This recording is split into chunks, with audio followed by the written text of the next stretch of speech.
Hello, dear friends. Welcome to this program, Our Moments with God, our moments with the Word of God, our moments with the love, mercy, and compassion of God, our moments also with the holy ones of God, the saints of God. And today I'm going to mention three of them.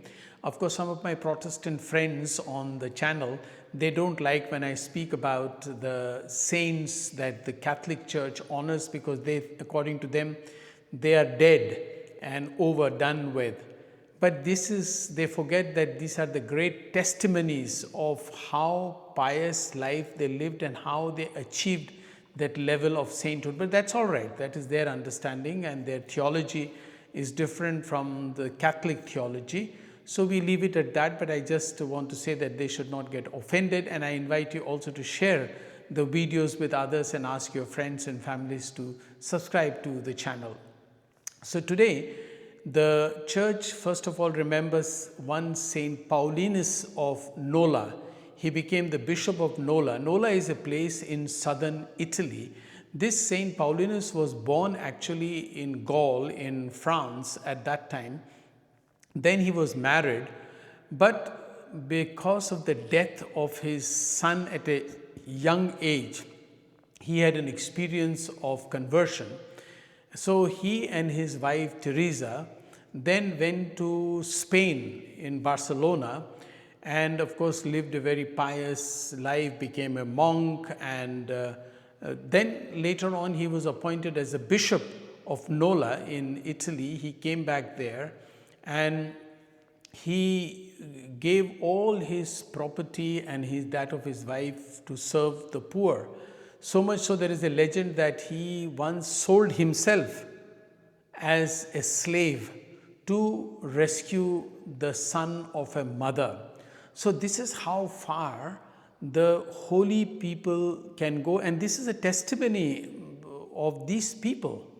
So why should we not take their good example and see if we can also follow that? Then the next two saints that the church celebrates today on the same day are two English saints.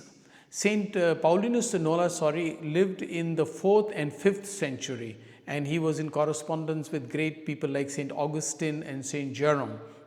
But the two English saints lived in the 15th and 16th century. Saint John Fischer, who was born in 1469 and died in was martyred in 1535, and also Saint Thomas More, a very famous saint, English saint, who was the Chancellor of England, and he also died in 1535. He was born in 1478. So they were almost contemporaries. But the interesting story of both of them is that, first of all, John Fisher was a great intellectual. He studied in Cambridge and taught theology, but more importantly, he defended the Catholic teaching against Martin Luther. So when I mention about our Protestant brothers and sisters, I am only trying to defend or clarify the position of the Catholic Church, as did Saint John Fisher, who strongly defended against the teachings of Martin Luther. As you know, Martin Luther then broke the church, or because of him the church was broken into Catholic Church, and then came the Lutherans or the Protestant thing. But another important thing that he did along with Thomas More was that at the time of King Henry VIII,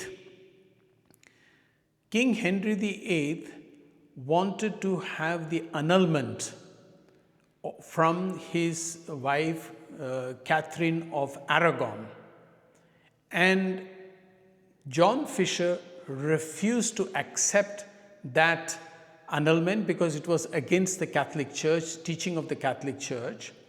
And because the Catholic Church did not approve it, the same thing also with Thomas More, King Henry VIII decided to break away from the Catholic Church only in order to marry somebody else. He wanted to have his marriage annulled, but because it was not the practice of the Catholic Church, the Catholic Church always believed in one marriage, and to stick to that.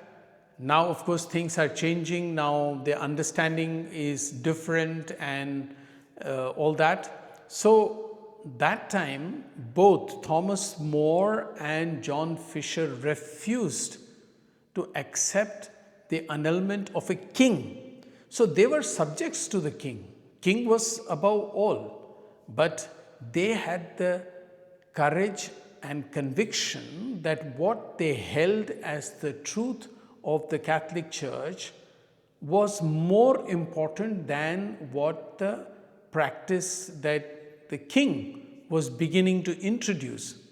And when the king saw, King Henry VIII saw that the Catholic Church was not allowing him to do what he wanted, and this is what happens with many of the powerful people, including now in the current scenario in the world, the powerful do what they want.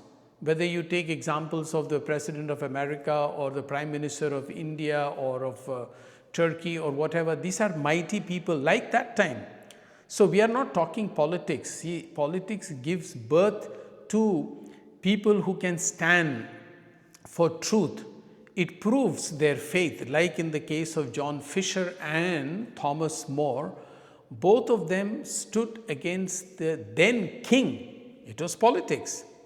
But they did not bow down to the wishes of the king, who then wanted to become the supreme head of the church.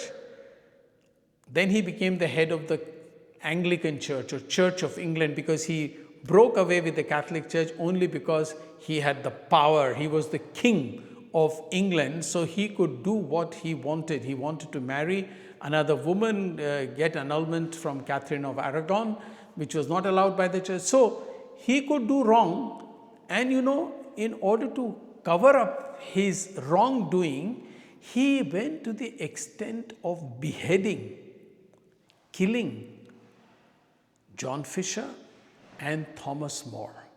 And Thomas More was such a faithful man, so was also John Fisher. And the last famous sentence of Thomas More was that I die as the good servant of the king, but of God first. Beautifully coined. I die as the good servant of the king, but of God first. So we actually owe our faithfulness and trust to God. Against God's laws, we cannot go. Even if the powerful people want to do that and force us, we have to stick to our own principles and remain as good Christians and set the example for the world. And if you like, you may please subscribe to this channel. Thank you.